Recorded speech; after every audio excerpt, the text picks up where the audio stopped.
everybody out there. We hope you all are doing great today. It's David and Jen here with David Christophers. If you're new to our channel, welcome. We want to let you know that everything you see in our video today can be found at davidchristophers.com, and we sell retail and we sell wholesale. On our retail website, you can also check out that store locator to see what stores near you carry our products. So, without further ado, we're going to get started and jump right into a project today, which is... Today we're going to be working with this blue spruce wreath, and we're going to make it look kind of like real flowers added into a real wreath that's had a little bit of age to it. So as you can see, this wreath has a little bit of some almost like a brownish, yellowish tipping in some of it. And we wanted it to look as if it had been cut and put together, and then it's aged just a little bit so it looks more realistic. And then we're going to add some roses and some rosemary kind of things and some eucalyptus just to make it look like a fresh wreath that somebody put together, and it's dried a little bit. Awesome, let's do it. First thing we're going to use is this 26-inch frosted eucalyptus spray. So it's got kind of this gray-green finish to it that's going to work really nicely in our wreath. And because it's hand wrapped, which means they've wrapped all of these plastic stems on this paper, I'm just going to pull it apart like this. And because our wreath is on a vine frame, thankfully that makes it easy, so that really all I have to do is stick my wires inside of this wreath frame. Now, I would recommend that you glue this first and go as far into this really as you can, but that's the general idea of how we're going to be adding everything.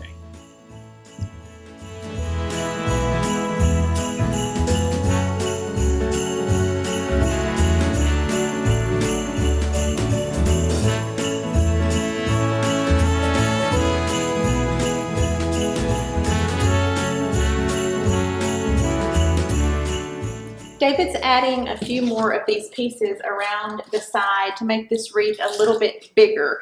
Now, keep in mind when you're measuring a wreath, you're not measuring the base when you ask for a measurement of a wreath. You're asking for the measurement of the entire wreath. So this might be on an 18-inch base, but the wreath itself is going to measure, David's trying to make it measure more of like 30 inches? Yeah. Yeah. So check out the description box, because that's where we're going to list everything that we're using, and you can find that.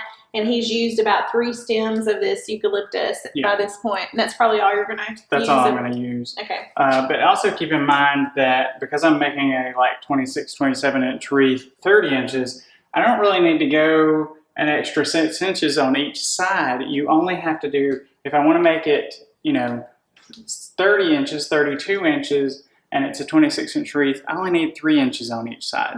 So I don't really have to go that far out. Right. So this base is probably 18, and then the actual pre-made wreath is about 26, and you're making it about 30. With maybe 32. Yeah. Yeah, because we measure tip to tip. So, here to here would be roughly 32, so 33. Keep that tip in mind if you're shopping online for wreaths and pre-made wreaths, that they're being measured not by the base, but by the whole wreath. So now I'm going to use our Fresh Touch Rosebud. This actually has like a latex coating on the outside to make it feel fresh. And we're going to use just a little bit of this because it's got that nice light blush pink, but it's got a lot of creamy white color. And these come in a bundle, but I'm going to separate them out and add them into our wreath.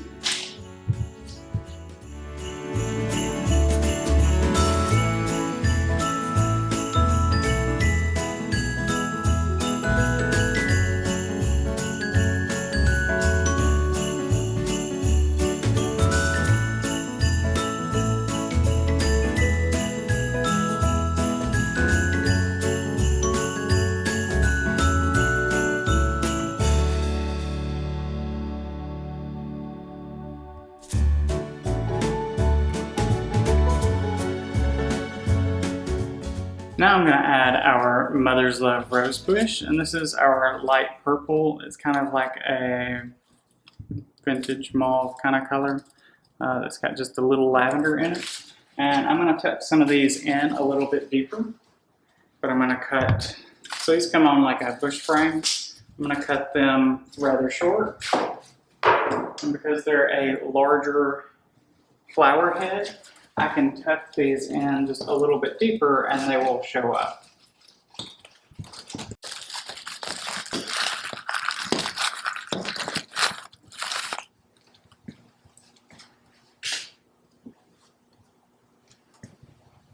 Some people may be wondering about roses in a somewhat wintry mixed wreath. What was the inspiration behind this particular wreath and why the roses? Well, roses have actually gained a lot of popularity as of late. More and more people are choosing to use them. We used to have a lot of requests actually to not use roses, but they've come back in style quite a bit because Jennifer and I grew up in an era where our parents used a lot of roses.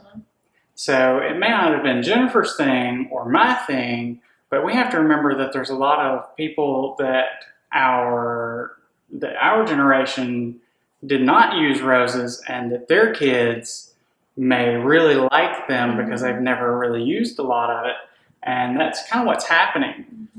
The newer generation, a lot of the girls that are new at our store that are younger, they really love the roses. One of their favorite things. They'll come in and they'll go, oh, I love that rose. And so it's kind of fueling a lot of the floral industry right now, especially in the dried flowers. So things that look dry are extremely popular. Yeah, like these look real. Yeah, and things they that look feel real. Because this is a new generation of floral that doesn't, it's not that old silk or plastic kind of thing. And flowers that look dried or look real, are really trending very well. Yeah.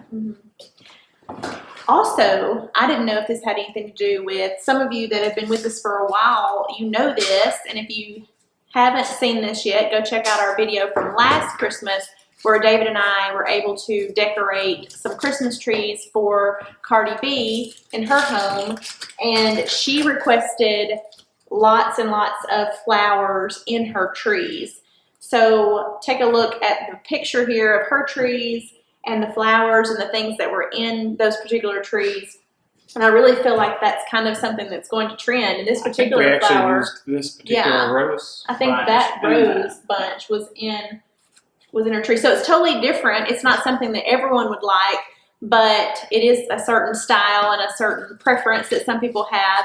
And we just do whatever our customers ask us to do when it comes to decorating. But I think this is a little bit of that style mixed in with some more traditional. It is. You have a big string of glue hanging from your hair.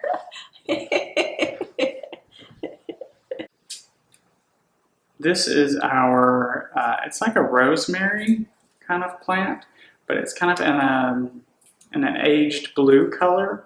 It's kind of gray, blue, green, got a little green underneath.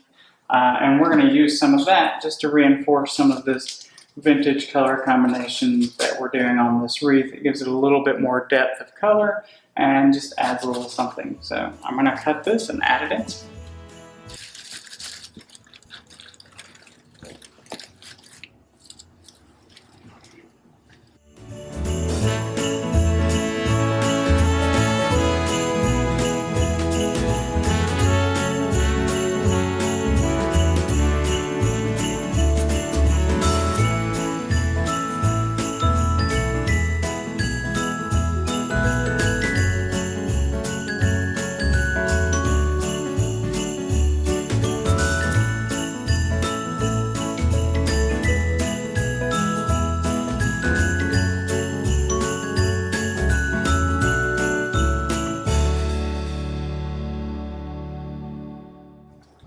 This is our Irish thistle bundle. So it's a thistle that's shaded in some kind of pinks, lavender, little blush tones, and it comes bound in a little raffia. So we're gonna separate that out a little bit so that we've got a few smaller pieces to work with, because we don't want a lot of it, we don't want it to overpower, but we want to tuck a little bit of this in.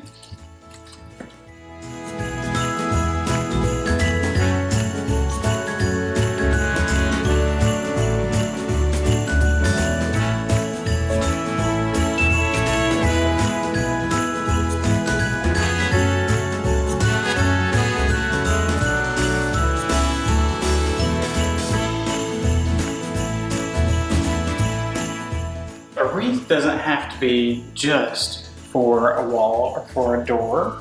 Wreaths work great as centerpieces, especially ones like this that the foliage is a little bit compact, but it's got a little bit of three-dimensional depth to it because it goes around really well. It goes to the base. You don't see the vine base of the wreath. And then you can add something like a lantern, or you could add something like a taller vase or a candle, like a hurricane candle would work. There you have it, folks. A quick and easy DIY wreath brought to you by David Christophers. Again, check out our website, davidchristopher.com, and we will be seeing you next week.